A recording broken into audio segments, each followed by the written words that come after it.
38 trophies, 13 league titles and 2 Champions League wins, and 26 years at the club. Sir Alex Ferguson didn't just make Manchester United great, he turned them into a global brand. His farewell speech at Old Trafford was a plea. You know how good you are. You know the jersey you are wearing. You know what it means to everyone here, and don't ever let yourself down. But 12 years later, the club has spent hundreds of millions on transfers, cycling through managers. Progressive, experienced, you name it, with the same dismal result. Year after year, the once dominant United continues its downward spiral. Today, I will examine what went wrong. Why is England's historically most successful club in crisis? And how did a team that consistently nurtured young talent become a graveyard for promising players? The number one reason for United's decline? Incompetent management, plain and simple. History, dignity, integrity, you stole it all. Here is the banner that perfectly sums up the Glazer era. Their 2005 leveraged buyout settled the club with crippling debt. What followed was a relentless cost-cutting spree, high-ticket prices, and a shocking lack of investment in the playing squad. While rivals splashed the cash, the Glazers prioritized quarterly dividends to themselves, taking out over $1.7 billion over 2 decades. Money desperately needed for stadium upgrades and player recruitment. It wasn't just the money though. Since 2005, the club has been in a slow, painful decline. The stadium is crumbling, the squad is aging, and while they still claim silverware, it was all down to Sir Alex Ferguson's sheer genius. For 26 years, Fergie was manager, scout, sporting director, and everything in between. The ultimate one-man band with the final say on almost every decision. He bowed out on a high, snatching the Premier League title from City, but left behind a legacy of aging stars, a bunch of mediocre players, and a desperately outdated club structure. The departure of David Gill, the club's brilliant chief executive and Fergie's close partner, only worsened the problem. Their collaboration was the bedrock of United's success, both on and off the pitch.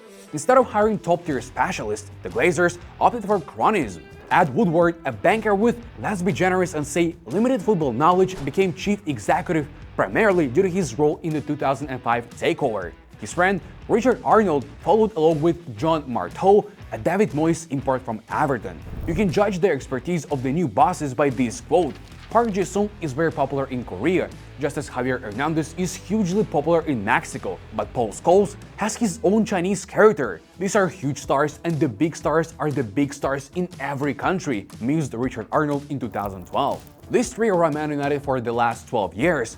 Every couple of seasons, they changed direction, repeatedly made mistakes with managers, and wildly overpaid for players. The reason for all this is a total lack of long-term strategy. It's been a mess for years. Remember David Moyes' quote after meeting Woodward? He's either a clown or a goddamn genius. Seems pretty clear which one he was. All summer, Moyes was promised Bale, Fabregas, and Ronaldo. All he ended up with was Fellaini, signed like 3 minutes before the deadline. The Belgian was decent, but hardly the creative spark the team needed. And sure, Woodward eventually brought Ronaldo back, but an aging Ronaldo just for the buzz. He messed up all his entire tactical setup. Van de Beek was bought to play in Bruno's position, Sancho to replace Rashford. Then there were all those other signings: Schweinsteiger, Pogba, Alexis Sanchez, Di Maria, Falcao, the list goes on and on. Louis van Gaal said it best: when I was accepting the job, we never spoke about the system Manchester United played with, or about a philosophy. No wonder he benched Di Maria and Falcao. They were simply forced on him. Word from inside the club was that Woodward wanted his own club or Guardiola, but then proceeded to do everything possible to prevent it. After sacking Moyes, before he even got a year into his 6-year contract, Ed suddenly decided the focus should be on attacking football, then hired defensively minded coaches for the next 6 years. Woodward claimed developing youth was the club's top priority, yet brought in Jose Mourinho, who preferred working with proven players. The higher-ups signed aging stars and then expected Ole to play dazzling attacking football. Then they gave him a contract extension, only to sack him a few months later. And those sackings, Van Gaal won the FA Cup and was asked to leave. Mourinho randomly got a contract renewal in January 2018 and was gone less than a year later. And don't even get me started on Ten Hag's bizarre extension last summer. Even now, Ratcliffe and his team are driving fans crazy. They hired a top scouting director from Newcastle, then fired him 6 months later with a massive payout. And now, this club schemes on employees' lunch and travel expenses. The whole club is a communication breakdown. Management doesn't understand the coaches don't understand the academy, and the academy is completely disconnected from the scouting and medical departments, which brings me to the next point. The whole situation at Manchester United boils down to complete lack of understanding. Onana, De Ligt, Mazraoui, Martinez, Antony, they all played for Ten Hag at Ajax and all ended up at United. Malacia, Eriksen and Weghorst were at some point in the Dutch league too. It's almost like they just raided Ajax and the Eredivisie. United's management are geniuses in the sense that they've managed to dump all the responsibility onto the manager again. They're still searching for the next Fergie, a miracle man who can fix everything single-handedly, but football has changed. Top clubs now support their managers. At Liverpool, for example, the manager says what he needs, and the scouting department delivers a shortlist. United though, year by year they look less and less like a top club. Agents who have worked with them describe it as chaos. They don't have prepared lists for positions, they start from scratch every time.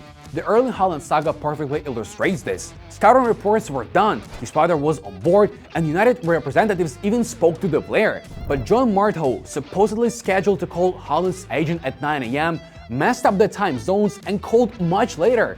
By then, Haaland had signed with Salzburg, a simple communication error with devastating consequences. Even the smallest decision takes forever. Everything goes to Woodward in London, then to the Glazers in the US. Decisions that should take hours drag on for weeks, months, even years. Every summer it's the same. Grand ambitions, stalled negotiations, and last-minute panic buys of mediocre players to fill gaps. Holland instead of Kane, Maguire instead of Van Dijk, Casemiro instead of De Jong, Van de Beek instead of Bellingham. The list of almost signings that would have been game changers is long and painful. That's why Erik Ten Hag ended up bringing the players he already knew, just to avoid having random guys in the locker room. The club wasn't doing its homework, getting outmaneuvered by more organized teams in negotiations, and basically dumping all their equipment responsibility onto the coach. The phrase, Ten Hag has bought everyone he wanted, speaks not of success, but of the disaster that is Manchester United's recruitment. Back in December 2018, Jose Mourinho said the club's 85 scouts were pointlessly traveling the world without producing concrete results. The scouts themselves complained about being given ridiculous assignments. A former manager recounted receiving monthly reports on 2,000 players, while other clubs focused on just 20. But it's not just the scouting department that's clueless. The management makes terrible decisions even when signing established stars. Remember Marcos Rojo in 2014? United splashed out 20 million, and only after the deal was done did they discover he was facing potential jail time back home. Zero due diligence. The club couldn't register him until well into the season, and it was a total PR disaster. Or take Bastian Schweinsteiger, a fading veteran with a terrible injury record and hardly any playing time in his last season at Bayern. But none of that seemed to matter to Man United. They handed him a 3-year contract and made the German the highest paid player in the Premier League. Woodward was convinced that seeing Schweinsteiger's name on the team sheet would strike fear into the opposition. In reality, the injury-prone midfielder started just 13 games in 2 years. Another recruitment masterclass. Old Trafford isn't just outdated, it's falling apart. It's more of a historical monument than a top-tier stadium these days. Leaks block the place. The Bobby Charlton stand, the away dressing room, and even the press box have all suffered. The Glazers know about it, but instead of fixing the actual problems, they are busy adding heated seats. Meanwhile, reporters complain about the slow Wi-Fi. Even Pogba and Mourinho had a go at it. Basic sanitation is lacking, and the whole place is overrun with rodents. Narrow stands, rusting metal, tiny screens, awful food, uncomfortable sitting. The list is endless. It's so bad that Old Trafford didn't even make the shortlist for Euro 2028. The Etihad will represent Manchester instead. And it's not just the stadium. The outdated training facilities at Carrington are seriously impacting the team's performance. Ronaldo famously blasted them in his Piers Morgan interview, saying, "Since Sir Alex left, I saw no evolution in the club. Nothing had changed. He was so disgusted he preferred training in his own pool and even joined a local gym." Lingard, Roy Keane, and Sanchez all echoed those complaints. Alexis infamously wanted out after just one day, telling his agent, "Can you not rip up the contract to go back to Arsenal?" The contrast with City is brutal. The Sheikh spent 200 million on a state-of-the-art training ground, practically next door to the Etihad. City players can walk to the stadium. United players spend ages stuck in traffic. The academy is in even worse shape. United used to win trebles with homegrown players. Now, club legends are sending their kids to City's academy. City's investment in youth is clear.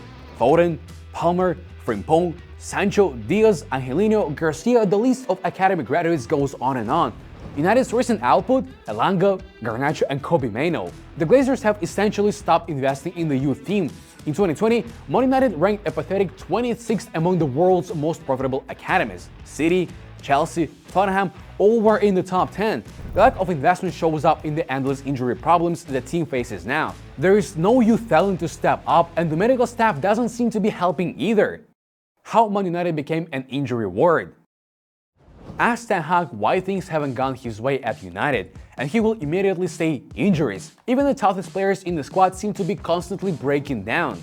Cavani, Casemiro, Mount, Malacia, Wan-Bissaka, Martinez, Maguire, the list goes on. At the start of the season, Leny Yoro and Rasmus Højlund were added to the injury list. It's a never-ending cycle. Just look at the numbers from the 23-24 season. 45 injuries, 1,620 days missed by 21 players. Over 38 league games, Ten Hag had to use 28 different defensive combinations and 16 different center-back pairings. Most of the time, he's not even picking the best players, just who's ever fit enough to stand up. It's no surprise the team is struggling.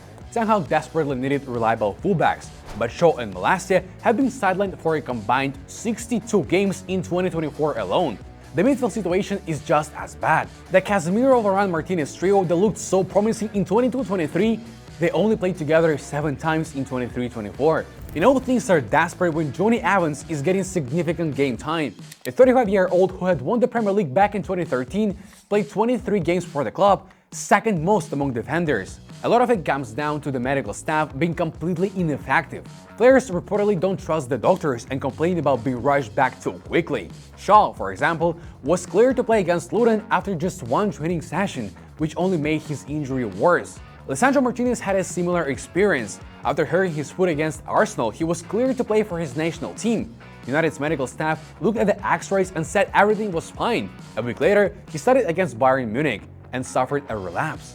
These injuries are obviously crippling the team on the pitch, but the overblown expectations are just as damaging.